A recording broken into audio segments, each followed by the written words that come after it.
안녕하세요. 신주입니다. 저는 전 세계의 미스터리한 사건 사고를 소개하고 있습니다. 이런 말 들어보셨을까요? 세상을 지배하는 건 남자지만 남자를 지배하는 건 여자다. 이런 말이 있어요. 인류의 역사를 이렇게도 설명할 수 있습니다. 좋아하는 여자 때문에 역사를 바꾼 전쟁을 일으키기도 했어요. 남자들이. 예를 들면 삼국지의 적벽대전인데 갑자기 남자분들은 눈이 커지죠. 이 사진 보면 가슴이 막 웅장해지고. 삼국지 몰라도 사실 적벽대전은 알만큼 유명한 전쟁이었어요. 북쪽의 원소를 제압한 조조가 가장 큰 세력을 갖게 되면서 남쪽의 손권을 쳐들어가죠. 80만 대군을 일으킵니다. 오나라의 손권은 조조와의 전력 차이가 너무 컸어요. 항복할 생각이었죠. 하지만 이 삼국지의 주인공인 유비군의 설득으로 오나라와 유비군은 연합군을 결성합니다. 이렇게 조조와 싸웠고 결국 승리해요. 이때 조조군에서 설마 우리가 이 전쟁을 질 거라고 생각해 본 사람은 없었을 겁니다. 왜냐? 워낙에 세력 차이가 컸고요. 조조라는 사람의 실력을 따라오지 못했거든요. 그런데 일방적인 패배를 당한 겁니다. 조조는. 그래서 나중에 많은 역사가들이 이 적벽대전의 결과를 두고 많은 해석을 해봤어요. 조조는 처세술에 능하고 상황 판단과 사리 이치에 밝은 사람입니다. 그래서 영웅급의 활약을 해도 그만큼 과정이 간사했거든요. 그래서 간웅이라는 별명이 붙었습니다. 이런 사람인데 적벽대전에서 보인 실수는 그동안 보여준 치밀하고 빈틈없던 전력과 너무 달랐다는 거죠. 이 이유가 여자 때문이라는 거예요. 손권이 지배하는 오나라는 강동지방입니다. 여기 최고 미녀가 2명이 있어요. 대교와 소교라고 하는데 합쳐서 강동이교라고 부릅니다. 자매예요. 이 둘을 조조가 탐낸 거죠. 하지만 대교는 손권의 형인 손책과 결혼했고 소교는 적벽대전에서 조조군을 막아야 할 오나라의 대표 장수 주유와 결혼합니다. 그래서 대교와 소교를 뺏기 위해 오나라를 쳐들어갔지만 개인적인 감정으로 일으킨 전쟁이다 보니 그동안 보여주던 침착함과 냉정한 판단을 하지 못하면서 적벽대전에 패배했다는 거죠. 이 이야기는 실제 역사인 정사삼국지를 나관중이라는 사람이 각색한 삼국지 연의에 나오고 있습니다. 실제 정사에서 적벽대전은 짧게 등장해요. 자세하지 않고 조조군은 80만이 되지도 않았죠. 원정 행군을 오래 해서 병사들이 지쳤고 전염병으로 사망하자 제대로 싸우지도 못하고 도망친 그런 전쟁이었습니다. 비슷한 이야기는 유럽에도 있어요. 그리스 신화로도 유명한 트로이 전쟁인데 트로이의 왕자인 파리스는 스파르타 최고의 미녀라고 불리는 왕비 헬레네를 납치합니다. 그러자 남편인 메넬라우스는 트로이로 쳐들어가죠. 결국 트로이는 그리스군의 오디세우스가 고안한 트로이 목마 작전으로 전쟁에서 졌고 메넬라우스는 아내를 되찾아갔어요. 이렇게 역사적인 큰 사건들을 보면 여자가 원인이 된 그런 경우들이 많아요. 꼭 전쟁뿐 아니라 각종 문화나 여러 전설엔 항상 미녀의 이야기가 시작이자 중심, 결말에 중요한 역할을 하고 있습니다. 인간의 역사를 보면 항상 남성들이 여성의 아름다움을 놓고 경쟁해왔다는 거죠. 그러다 보니 어느 순간부터 이러한 관계를 역이용하는 여자들이 나타났습니다. 남성들 사이에 들어가서. 자기 아름다움을 적극 활용하는 거죠. 이번 사건의 주제인데요. 자신의 아름다움을 범죄에 이용한 어떤 여성의 이야기가 되겠습니다. 자세한 내용 궁금하시면 구독과 좋아요 부탁드립니다. 사건이 일어난 곳은 일본 주코쿠 지방에 우리나라의 동해와 맞닿아 있습니다. 도토리현이라는 곳이에요. 여기의 특징을 먼저 알아보자면 강원도와 우호관계를 맺었고 명탐정 코난의 작가인 아오야마 고쇼의 고향이기도 하죠. 여기 가보면요. 코난 박물관, 코난 열차, 코난 마을 이런 볼거리가 있어요. 그리고 발음이랑 비슷하게 도토리가 많이 나는 지역이라고 합니다. 일본이 도토리 요리가 원래 없어요. 그런데 한국인 관광객이 늘어나자 도토리묵을 특산품으로 팔기 시작했죠. 도토리현의 가장 큰 특징은 넓은 사구라고 합니다. 여기가 일본이에요. 사구는 모래사를 쓰는 거죠. 바람으로 모래가 이동해 쌓인 언덕을 말하는데 도토리현의 사구는 거의 사막 수준으로 넓게 만들어져 있어요. 해양국립공원의 특별보호지구로 지정되어 있기도 하고요.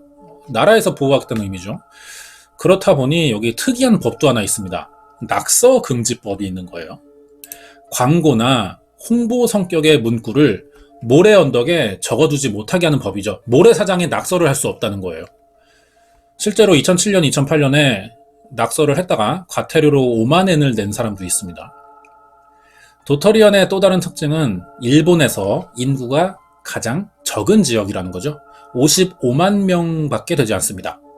인구가 적으니까 그만큼 범죄도 적게 일어날 것 같아요. 실제로도 모래에 낙서하다가 잡히는 경범죄 정도밖에 일어나지 않는 곳이었는데 어느 날부터 알 수 없는 이상한 사망사고가 일어나기 시작했다는 거죠. 총 6번입니다. 첫 번째 사건은 2004년 5월 13일 도토리 시내 철도역이었어요. 24살의 남성이 열차에 치여 사망합니다. 경찰은 단순 자살로 처리했거든요. 이 사건엔 특이한 점이 있어요.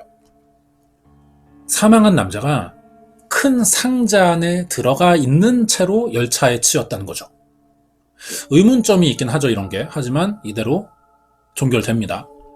그리고 3년 뒤인 2007년 8월 18일 경비원으로 일하는 27살의 남성이 도토리현 사구 가까이의 해안가에서 익사한 적이 있어요. 이 사건도 단순 자살로 처리됩니다. 다시 1년 뒤인 2008년 2월, 이번엔 도토리시 외곽의 산에서 41살의 남성이 목매단 채 발견됐거든요. 이 사건도 단순 자살 처리됐어요. 그리고 또 1년 뒤 2009년 4월 11일 도토리현 앞바다에서 47살의 트럭 운전수인 남성 시신이 발견됩니다. 이번엔 조금 달랐죠. 사체 부검해보니까 혈액에서 수면제 성분이 나왔고요. 폐에선 모래가 검출됩니다. 자살이라고 하기엔 부자연스러운 점이 보이자 경찰은 타살의 가능성이 높다고 판단했고요. 드디어 수사를 시작했어요. 이렇게 수사 중인 6개월 만이죠. 2009년 10월 7일 이번엔 전파상을 운영하는 57살의 남성이 여기가 집과 한 4km 정도 떨어진 도토리 시내의 마니강이라고 합니다. 여기서 엎드린 채 발견된 거예요. 눈에 보이는 대로 마니강은 수심이 낮습니다. 20cm 정도밖에 안 돼요. 신발 잠기는 정도죠. 이런 곳에서 자살이나 실족사의 가능성은 일어나기가 힘듭니다. 사망한 남성의 몸에는 폭행의 흔적이 있었어요. 그리고 6개월 전 사망한 트럭 운전수와 같이 수면제 성분이 검출됩니다. 경찰은 이 두 사건의 연관성이 있을 거라 생각했지만 특별한 증거가 나오진 않았거든요. 수사가 잘 되지 않고 있었는데 다시 10일 만인 10월 27일 또 어느 남성이 갑자기 건강 이상으로 이번엔 집에서 급사하는 사건이 일어나요. 여기까지 도토리현에서 일어난 의문사는 총 6번이었습니다. 사건의 공통점을 보자면 모두 남자였고요. 사망 원인을 정확히 알 수 없다는 거죠. 첫 번째 사망 이후 두 번째 사망이 일어나기까지는 3년의 공백이 있었습니다. 연쇄살인이라고 확신할 수는 없어요, 아직. 하지만 만약 그런 거라면 범인은 점점 범행에 자신감이 붙었고 공백 기간도 짧아지고 있다는 이야기가 돼요. 거기에 자신에 맞는 살인을 찾아가고 있는 것처럼 나중에는 수면제를 통한 익사 사건을 일으키고 있는 것처럼 보였습니다. 이게 자기가 가장 사용하기 자신감이 있는 살해 방식이라는 거죠. 경찰은 수사 끝에 6사건에서 공통점 몇 가지를 찾았거든요. 사실 2004년에 상자에 들어가서 열차에 치인 그 첫 번째 사건이 특이하긴 했지만 그때 단순 자살로 처리된 이유는 시신 옆에서 발견된 쪽지 때문이었습니다. 내용이 미유키를 만나 진정한 사랑을 알았다고 쓰여 있었거든요. 사망한 남성의 필체로도 확인이 됐어요. 그래서 경찰이 유서라고 판단한 거죠. 그런데 마침 6번째 사건이 일어나고 5일 만인 2009년 11월 2일 35살의 우에다 미유키라는 여성이 사기 혐의로 경찰 조사를 받게 됩니다. 경찰이 진작부터 이 여자를 의심하고 있었는데 마침 사기로 붙잡히니까 또 다른 범행이 없었는지 추가 조사를 해본 거예요. 그러자 그동안 사망한 6명의 남자들이 모두 미유키와 연인 관계였거나 알고 지내던 사이라고 밝혀진 거죠.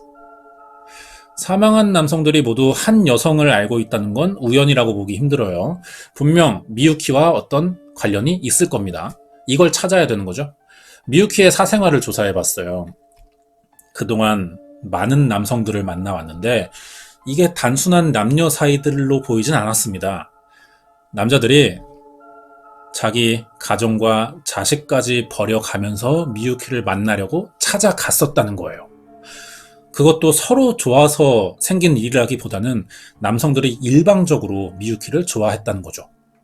그러면 대체 미유키라는 사람은 어느 정도로 예쁘길래 수많은 남성들을 거느릴 수 있었는지 이걸 알아보겠습니다. 35살의 우에다 미유키는 술집에서 남자 손님들을 접대하는 호스티스였어요. 인기가 굉장히 많았다고 합니다. 보통 이런 일은 손님이 계속 자기를 찾아올 수 있도록 직접 관리하는 경우들도 있거든요. 개인적으로 연락을 주고 받다 보면 밖에서도 만나는 사이가 돼요. 그렇게 미유키는 자신의 치명적인 매력을 적극 활용해서 많은 남자들을 남자친구로 두었습니다. 정확히 말하자면 여자친구인 척 해주면서 계속 고객 관리를 해주는 거죠.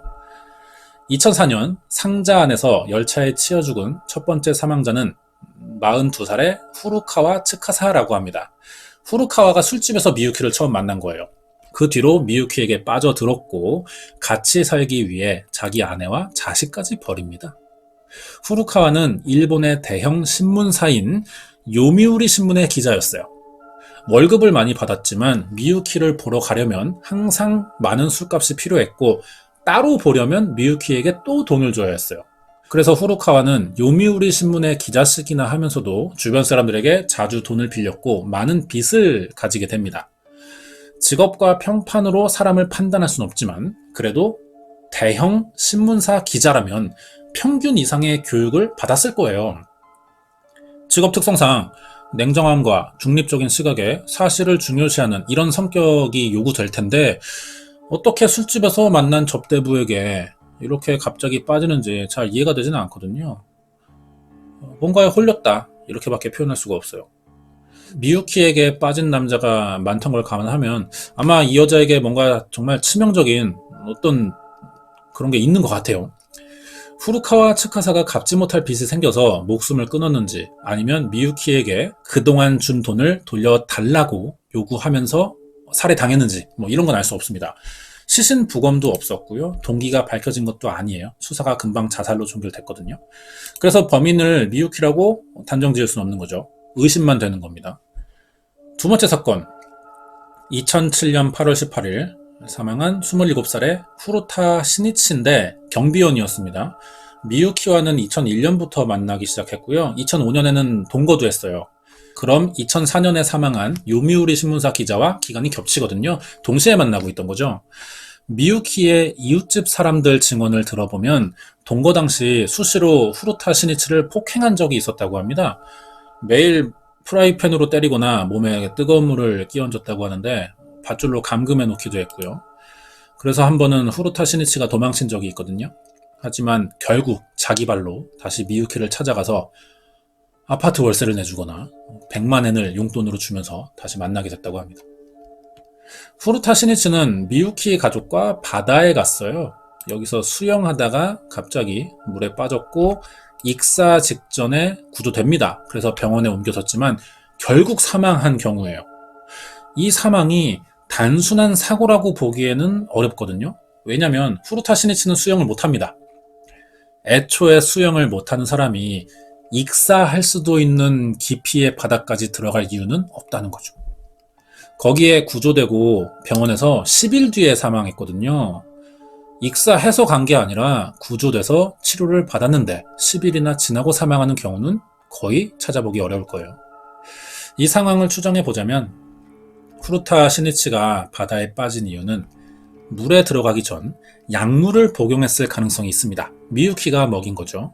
이 약물 쇼크로 물속에서 정신을 잃었고 구조되긴 했지만 약물 치료를 하지 못한 거예요. 병원에서. 설마 이런 걸 생각해보지 못했겠죠. 그래서 결국 약물 반응에 의해 사망했다는 거죠. 하지만 후르타 시니치도 그때 부검 없이 물놀이 중 단순 사고로 익사 처리됐습니다. 그리고 1년 뒤인 2008년 2월, 이번엔 도토리시 외곽 산이었어요. 목매단 시체 있었죠. 41살의 후지타 이타루라고 하는데 이 사람은 심지어 경찰입니다. 2월이면 겨울이죠. 도토리시에 눈이 많이 왔었거든요. 그럼 산에 이 사람 발자국이 남는다는 거죠. 추적은 쉬웠어요. 산에는 후지타의 발자국만 있었습니다. 다른 사람이 올라간 흔적이 없었어요. 걸어서 들어간 게 확인됐는데 나오는 발자국은 없었습니다. 혼자 가서 나오지 않았다는 거죠. 같이 간 사람도 없고요. 그래서 이 사건도 자살로 처리될 수밖에 없었고, 후지타도 미유키와 사귀는 사이였습니다. 그리고 돈 문제로 엮여 있었어요. 아마 미유키에게 많은 돈을 가져다 주면서 빚을 지게 된 걸로 보이는데, 만약 요미우리 신문사 기자도 같은 경우였다면 미유키에게 돈을 가져다 주면서 빚이 생겼을 겁니다. 그리고 이 돈을 갚지 못해서 스스로 목숨을 끊었다, 이렇게 봐야 할 것 같아요. 그러면서도 아직 미유키가 계획한 어떤 범행이진 않을까, 이런 가능성도 남아있는 상태입니다. 경찰인 후지타 이타루의 사망 원인도 결국 밝혀지진 않았어요.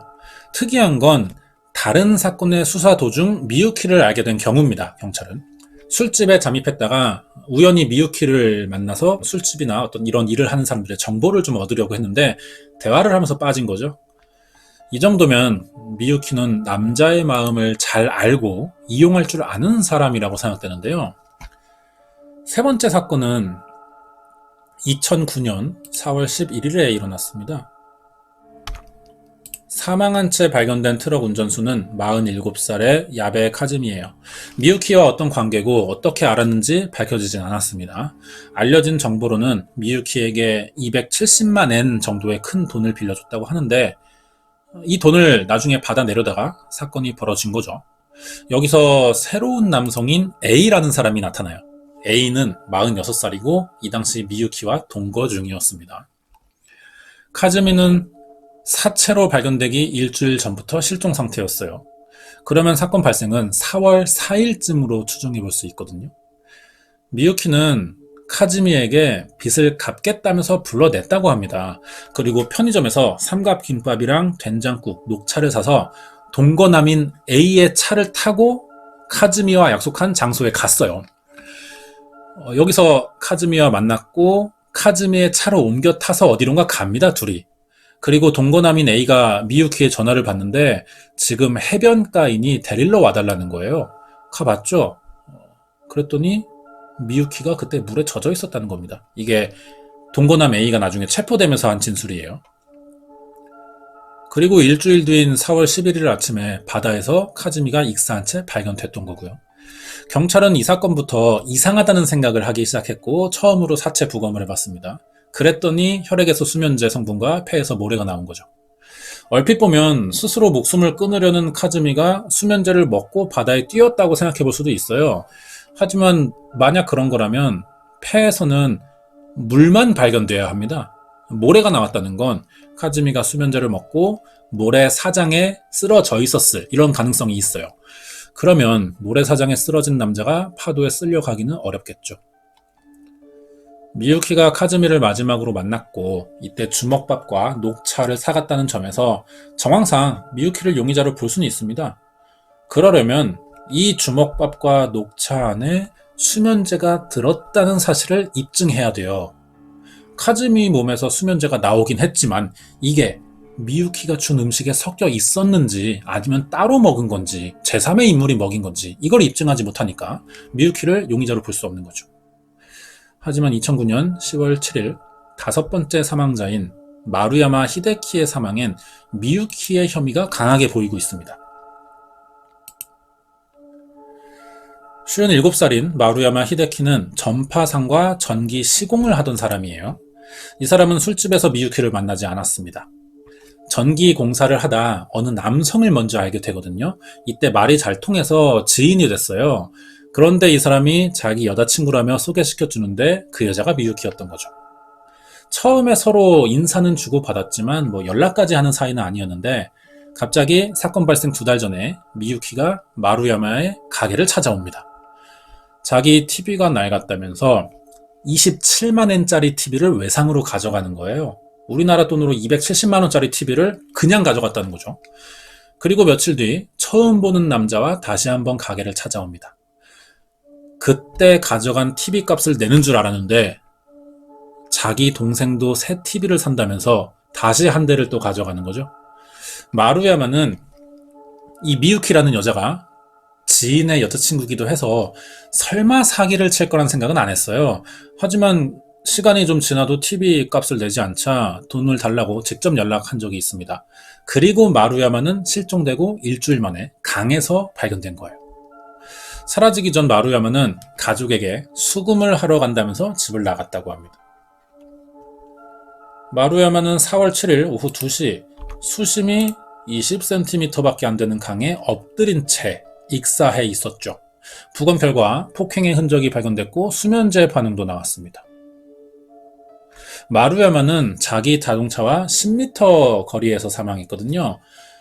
경찰이 이 자동차 GPS를 역추적해봤죠.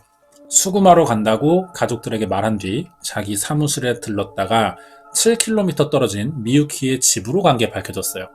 그리고 그 근처에 잠깐 차가 멈춰 있었고 사건 현장인 이 강 근처의 주차장으로 이동한 거죠. 동거남 A의 진술과 경찰 조사로 미유키는 마루야마에게 돈을 갚겠다며 이 강 근처의 주차장으로 불러낸 사실이 밝혀집니다.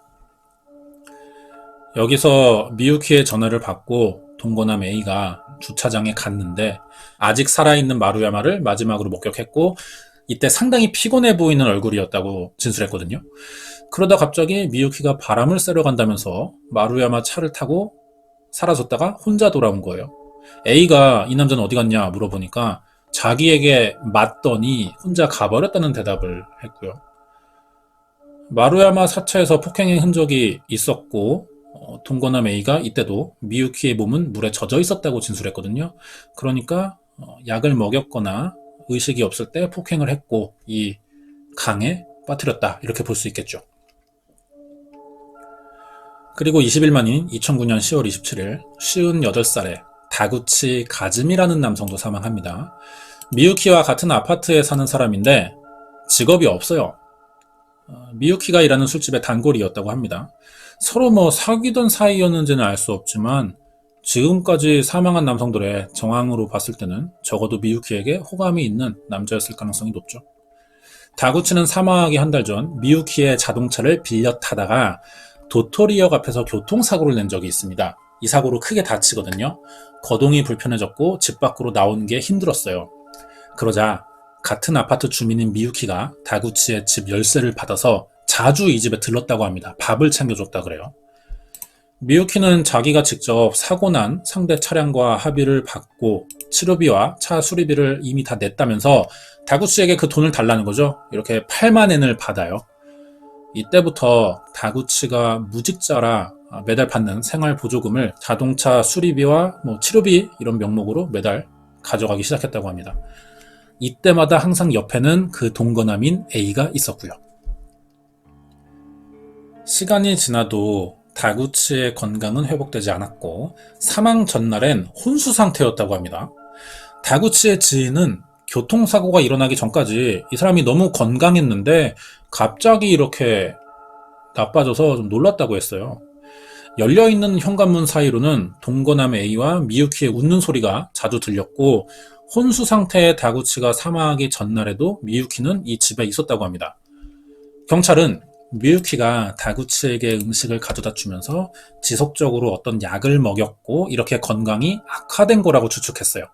다구치 몸에서도 수면제는 나왔거든요.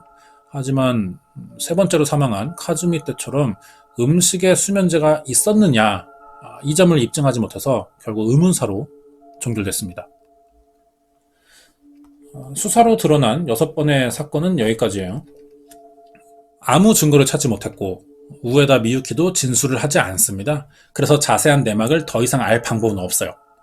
이 6명 외에도 금전적인 피해를 입었거나 가정이 파탄난 남성들이 굉장히 많거든요. 이 사람을 살인범이라고 아직 볼 수는 없어요. 하지만 밝혀진 사실만으로도 충분히 위험해 보이는 인물이죠. 그럼 남자들은 왜 그렇게 미유키에게 빠져들었냐는 겁니다.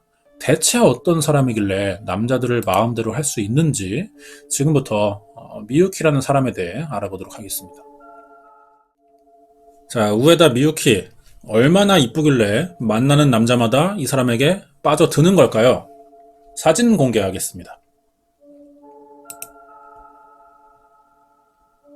미유키 엄마가 아니고 미유키입니다. 이거 범죄를 저지르고 한참 뒤의 사진도 아니고요. 범행 당시 사진이에요.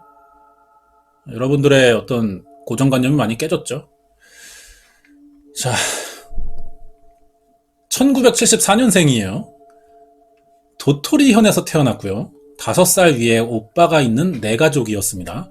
아빠가 목수였는데 젊을 때부터 무리하게 일해서 건강이 좋지 않았어요. 아빠는 조용한 성격의 사람입니다. 근데 엄마가 좀 특이해요. 이 사람은 집에 있을 때도 화장을 굉장히 무슨 연예인처럼 색조 화장 상태를 항상 유지하고 있었다고 합니다. 성격은 다혈질이라 쉽게 화를 냈고 또 폭력적이었고요. 아이들 성장이나 교육에도 별 관심이 없는 사람이었어요. 미유키는 그래서 초등학생 때부터 이웃집에 들어가 물건을 부수거나 훔친 적이 많습니다. 학교에서는 친구에게 심부름을 시키고 화를 냈고요. 자기 생각을 막 강요하기도 하고 거짓말도 많이 했고요. 당연히 친구들과 관계가 나빴죠. 아마 어릴 때부터 보던 엄마 행동을 그대로 따라하고 있던 것 같아요. 동네에서 미유키 가족을 가까이 하지 말라는 소문이 돌 정도였습니다. 미유키는 중학교까지만 나왔거든요. 학력이 낮아요. 그리고 이때부터 여러 남자를 만나기 시작하는데 18살 때 오사카에서 남자를 만나고 결혼합니다. 아이 둘을 낳아요. 하지만 금방 이혼했고 이때 마침 아빠는 또 건강 문제로 사망합니다. 그래서 고향에 돌아와 재혼도 했는데 또 아이 둘을 낳았다가 이혼한 거예요. 나중에 한 명을 더 낳습니다. 하지만 세 번째 남편은 알려져 있지 않아요. 결국 혼자 아이 5을 키우게 된 거죠.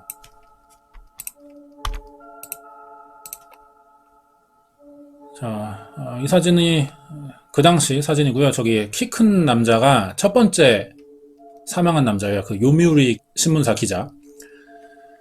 아이 5을 혼자 키우려면 돈이 많이 필요하죠. 하지만 중학교밖에 못 나온 미유키가 할 수 있는 직업이 별로 없다는 겁니다.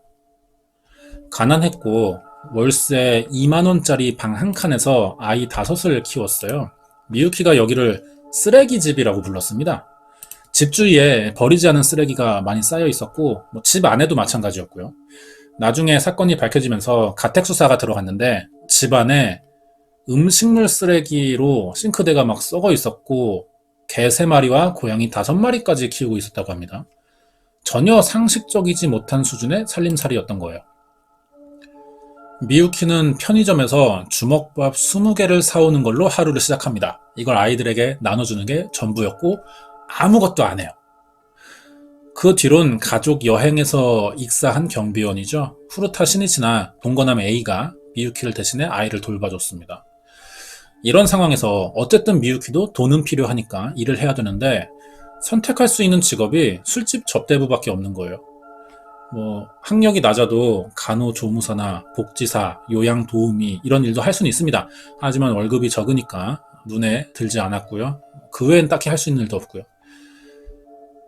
일본이 어떤 캬바레나 풍속점, 걸스바, 스낵바 이런 식으로 여성 접대부가 나오는 술집이 많습니다. 다양하게. 컨셉도 있어요. 미유키가 일하는 곳은요. 뚱뚱한 여성 접대부가 나오는 스낵바였다고 합니다. 미유키가 키는 150에 작고요. 몸무게가 70kg거든요. 딱이었던 거죠. 여기서 일하다 보니까 월급만 받을 게 아니라 어느 순간부터 손님들에게서도 좀 돈을 받아내보자 이런 생각이 든 겁니다. 의외로 이게 보이는 게 다가 아니에요. 사람은. 의외로 남자들에게 매력을 어필하는 재주가 있었어요. 자기가 원래는 간호사였지만 말할 수 없는 사연이 있어서 어쩔 수 없이 일한다는 느낌을 손님들에게 보여주면서 상대한 거죠. 자기가 사회적 약자인 여성이라는 점을 적극적으로 어필하면서 보호 본능을 자극한다든지 남자들이 속을 만한 거짓말들을 다양하게 구사했어요. 우리가 이야기만 듣기로는 이런 데 넘어가나 싶은데 같이 일하던 사람들 말 들어보면 미유키는 손님 중에 누가 돈이 많고 자기에게 관심이 있는지 빨리 눈치챘다고 합니다. 이게 굉장히 탁월했대요. 천직인 거죠. 이미 자기에게 호감 있는 남자가 보이면 자기가 먼저 역으로 말을 건다는 겁니다. 이러니까 남자들은 혹할 수밖에 없고 남자를 꼬실 확률이 좀 높았던 것 같아요. 이런 식으로. 이때 또 자주 쓰는 방법은 거짓말이었죠. 미유키의 거짓말 순서를 보면 먼저 자기에게 관심 있어 보인다 싶으면 다가가요. 대화를 시도하죠. 그리고 일단 호텔부터 갑니다. 그렇게 관계를 만들고 나면 슬슬 거짓말 시작하는 거예요. 엄마가 아파서 돈이 필요한다든지 자기가 신장이나 심장이 좋지 않아 그럴 것 같기도 하네요. 병원에 가야 한다든지 집에 수도관이 고장났다 고쳐야 하니 수리비 좀 주세요 이런 식으로 돈을 받아내기 위한 각종 거짓말을 한다는 거예요. 처음엔 당연히 작은 돈부터 시작합니다. 사소한 일부터. 그러다가 점점 액수가 커지는 거죠. 이미 미유키에게 헤어나올 수 없는 남자들은 계속 돈을 가져다 주고 빚도 내기 시작해요. 어느 순간부터 감당할 수 없는 빚이 생기면은 자살로 몰리는 거죠. 대부업체도 이용했을 테니까요. 미유키에게 돈을 갚으라고 해봐도 다른 남자랑 만나고 있고 이러면은 회의감 오기도 하고 아니면은 미유키의 어떤 일로 사망하면서 결국 의문사 당했다는 거죠. 이런 일들이 생겼던 겁니다. 미유키가 자주 쓰는 거짓말은 임신했다는 거예요. 배는 이미 남산만 하니까 쉽게 속일 수 있는 방법이었던 것 같은데 정기적으로 병원에 가야 한다면서 진찰비를 받아냈고 결국 아이를 또 낳아야 된다면서 돈을 또 요구합니다. 출산 비용이죠. 여기서 제대로 걸려든 사람이 미유키의 범행을 도와주던 동거남 A였어요. A도 원래는 미유키의 단골 손님이었습니다. 어느 날 자기 여동생이라면서 아케미라는 사람을 소개해 준 적이 있거든요. 동생도 TV가 필요하다며 돈 안 내고 가져간 적이 한 번 있었죠. 이 동생이 아케미였습니다. 이렇게 동거남 A는 아케미와도 아는 사이가 됐어요. 하지만 서로 만난 적은 없다는 거죠. A와 아케미는 전화로만 연락을 주고받았습니다. 그런데 아까 이야기했어요. 이 사람의 가족관계. 미유키는 오빠만 있고 여동생은 없습니다. 그럼 이 아케미 누구냐? 미유키가 1인 2역으로 연기하던 가짜 여동생이었던 거예요.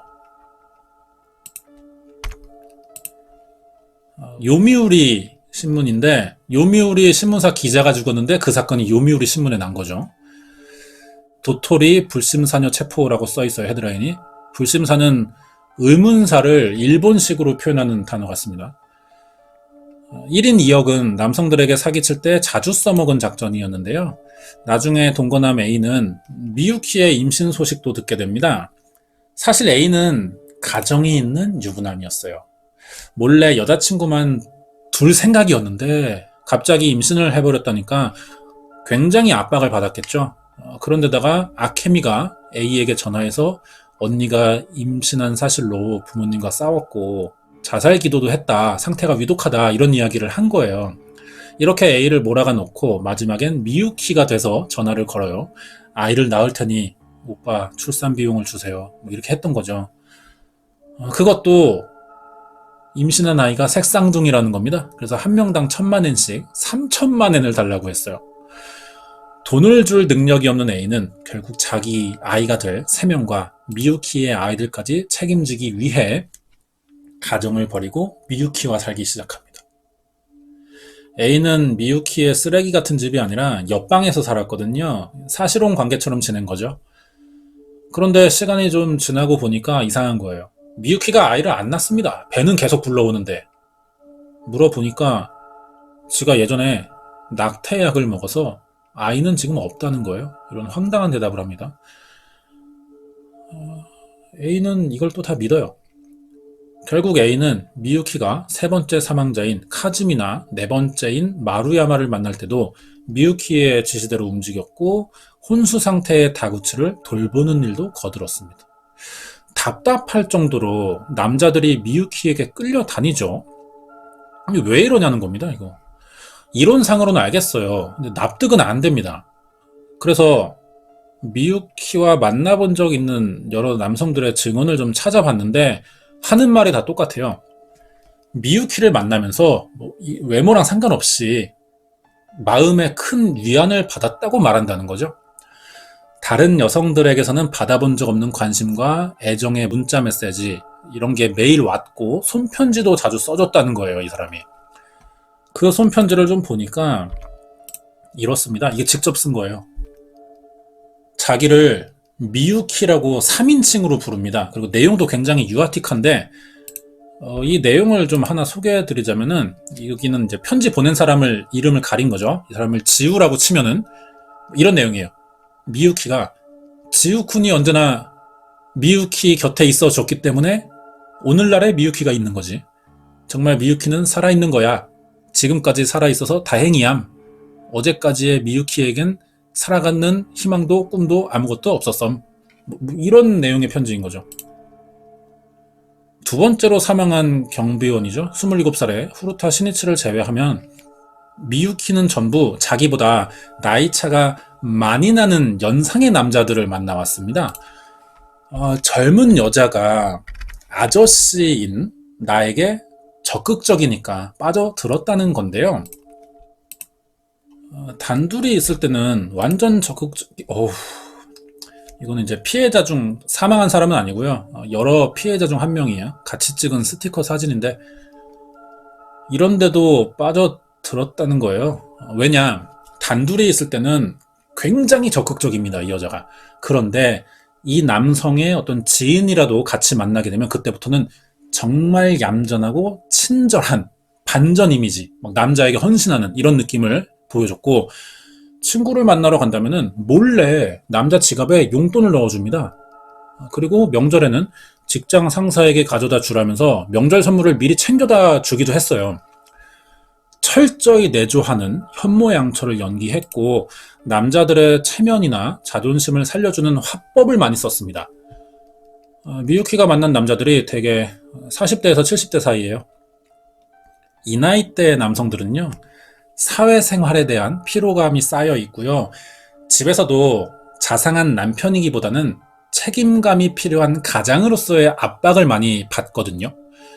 지킬 게 있는 남자들이 자존심을 잃어버린 지 오래됐고요. 잃어버렸는지도 모르고 살았는데 어느 날 35밖에 안 된 젊은 여자가 나타나더니, 이쁜 건 아니지만 배가 좀 나오긴 했지만 그렇긴 하지만 내가 어릴 때 하던 굉장히 재미있는 그 연애 기억을 되살려줬다는 거죠.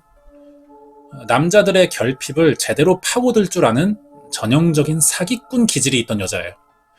심지어 미유키는 이 수법을 가족 사업으로 넓혀볼 생각까지 갖고 있던 것 같기도 하거든요. 자기 수법을 자식들에게 가르친 거예요. 딸한테 남자친구에게 수시로 문자와 편지를 하도록 시켰고요. 피해자 증언 중에는 미유키가 아이를 이용했다는 진술도 나옵니다. 어느 날 미유키가 아들을 데리고 나와요. 그래서 아빠라고 부르게 시킨다는 겁니다. 피해자가 될 남자들에게. 이렇게 분위기가 만들어지면 자기도 모르게 미유키와 가족 같은 생활을 하게 되고요. 집을 또 사달라고 하는 거죠. 그러면서 뭐 애들 용돈도 주고 미유키 병원비, 생활비 이런 것들 다 주기 시작했다는 겁니다. 그러다 갑자기 또 떼어날 때는 아이가 생겼다고 하거나 뭐 자기를 잊으라면서 갑자기 또 연락을 끊고요. 이런 행동들을 반복했어요. 뭐 이런 남자들은 사실 미유키에게 다른 남자가 있다는 사실을 알고 일찍 발을 뺀 경우입니다. 만약 그래도 계속 미유키를 만나려고 했다면은 생명을 장담할 수 없었겠죠. 이런 식으로 새로 태어날 아기와 같이 살고 싶다는 편지를 받은 남자들은 이게 거짓말인지도 모르고 아이를 비밀리에 책임져야 한다는 압박을 느꼈을 거예요. 이게 미유키에게서 쉽게 도망쳐 나올 수 없는 이유 중 하나였던 것으로 보입니다. 재판에서 미유키는 자기가 죽은 6사람들과 관계가 전혀 없고 특히 카즈미와 마루야마를 살해하지 않았다고 주장했습니다. 수면제를 먹어 의식 불명인 성인 남성을 여자인 자기가 혼자 옮길 수 없다는 게 그 주장의 이유였는데요. 옮길 수 있을 것 같아요, 이 사람은. 두 사람의 몸에서 나온 수면제의 성분도 달랐다는 게 무죄 주장의 이유였습니다. 수면제가 미유키의 것인지도 모르고 성분이 다른데다가 미유키가 이 수면제를 두 사람에게 어떤 방식으로 주입했는지도 알 수 없고요. 주입했다는 증거도 없어요. 직접 증거 하나 없이 정황만으로 재판이 열리는 겁니다. 그래서 이 사건이 그 당시 일본에 꽤 유명한 관심을 받던 사건인데요. 하지만 끈질긴 경찰의 탐문 수사로 미유키의 지인인 부부로부터 결정적인 이야기를 듣게 됐죠. 정황상 미유키가 야베 카즈미와 마루야마 히데키를 죽이는 데 사용한 것으로 보이는 수면제를 이 부부가 미유키에게 준 적이 있다는 거죠. 미유키가 잠이 안 온다면서 수면제를 달라고 찾아온 적이 있었다는 겁니다. 그러면 수면제 성분이 다른 건 어떻게 설명되느냐? 이 부부가 마침 이 시기에 원래 사용하던 수면제를 바꿨다는 거예요. 그래서 두 가지 수면제를 받아갈 수 있었다는 거죠. 부부의 진술과 미유키는 카즈미와 마루야마를 사망하기 전 마지막으로 만났다는 동거남 A의 진술이 이 사건의 결정적인 진술이 되면서 직접 증거는 없었어요. 하지만 검찰은 간접 증거만 가지고 사형을 구형합니다. 자, 그럼 재판 결과는 어떻게 나올까요?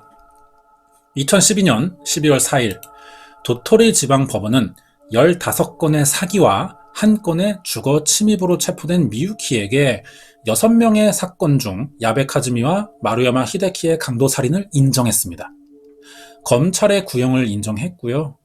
미유키가 상고했지만 2017년 7월 27일 최고재판소 제1소 법정은 기각합니다. 사형이 확정됐죠. 이렇게 미유키는 일본의 16번째 여성 사형수가 돼서 지금 히로시마 구치소에 들어가 있습니다. 사건 내용은 여기까지예요. 관련된 이야기 알아보면서 마치도록 하겠습니다. 이번 이야기는 일본의 이 사람 절세미녀라고 불렸거든요. 이해는 안 되지만 그렇게 불렀다고 합니다. 우에다 미유키의 도토리현 의문사 사건 파일이었습니다. 관련된 이야기 하겠습니다. 이 사건이 굉장히 유명해요. 말도 안 되기 때문에 유명합니다. 온갖 남자들이 여자 하나에 매달려서 가진 것 다 빼주고 막 죽기까지 하니까 사람들이 상상을 해본 거죠. 아니 얼마나 이쁘길래 이러고 있는데 얼굴이 공개되면서 충격을 받은 거예요. 많은 관심을 받으면서 드라마 제작이 됐고요. 2013년에 책도 나왔거든요. 이겁니다. 유아등이라는 제목이에요. 여기서 우리가 또 놀랄만한 사실은요. 우에다 미유키의 본명이 있습니다. 이미유라는 거예요. 한국 이름이죠. 이 사람 제일 한국인입니다. 어떻게 태어났는지 부모의 국적이 정확히 알려진 건 아닌데 제일 한국인이면요. 부모 중 한 사람이 한국인이고 일본인과 결혼해서 낳은 혼혈이거나 한국인 부부가 일본에 가서 아이를 낳았을 수도 있어요.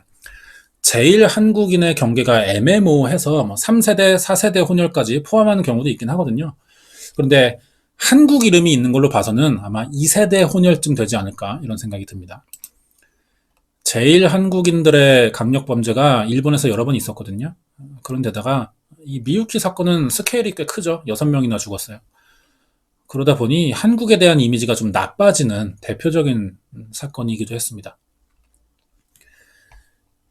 재밌는 것 중 하나가 여기서 또 평행 이론이 나와요. 갑자기. 왜냐하면 미유키가 16번째 여자 사형수죠. 자, 15번째가 누구냐면은 키지마 카나에라고 예전에 소개한 적이 있습니다. 익숙한 얼굴이죠. 범행 수법이 똑같고요. 둘이 체형도 비슷해요. 나이도 1974년생으로 동갑인데다가 키지마 카나에는 2009년 9월까지 범행을 저질렀고요. 미유키는 2009년 10월까지 범행을 저질렀습니다. 키지마 카나에 사건도 여기 링크해 둘게요. 비교하면서 보시면 재밌을 것 같아요. 그리고 얼마 전에 카레 사건이라고 와카야마 독극물 사건인데요. 사형받은 하야시 마스미 사건이라고 합니다. 얼마 전에 소개한 적이 있어요. 마스미는 오사카 구치소에 있습니다. 교도소도 다르고요. 미유키와 전혀 모르는 사이예요. 하지만 언론이 미유키와 마스미를 괜히 연관지어서 기사를 쓰기 시작했는데 내용이 마스미가 마치 미유키에게 친해지고 싶어 한다는 표현을 썼던 겁니다. 마스미 의사랑 다른 내용이 나간 거예요. 그래서 마스미가 불쾌하다 그러면서 소송을 내는데 여기서 이상한 거는 오해할 만한 기사를 쓴 언론사가 아니라 미유키에게 소송을 냈다는 거죠. 참 살인범들의 생각은 알 수 없어요. 그래서 2016년 12월 28일에 감옥에 들어가 있는 채로 살인범이 살인범에게 손해배상 소송을 내는 이상한 일이 생겼고요. 현재 이 사건이 지금 심사 중에 있다고 합니다. 결과가 언제 나올지 모르겠어요. 이 사건도 링크해 줄게요. 같이 비교해서 보시면 좀 재미있을 것 같습니다. 그 여러 사람을 죽인 여성 연쇄살인범의 이야기죠. 보통 이러한 경우를 블랙 위도우라고 그래요. 검은 과부형 살인범이라고 해서 여성 살인범 중에 자기 남편, 남자친구를 대상으로 범행을 저지르는 경우인데, 뭐 키즈마 카나에나 뭐 미유키 이런 사람들은 검은 과부형, 뭐 독거미형은 아닌 것 같고요. 독돼지형, 이렇게 부르면 될 것 같습니다. 여기까지예요.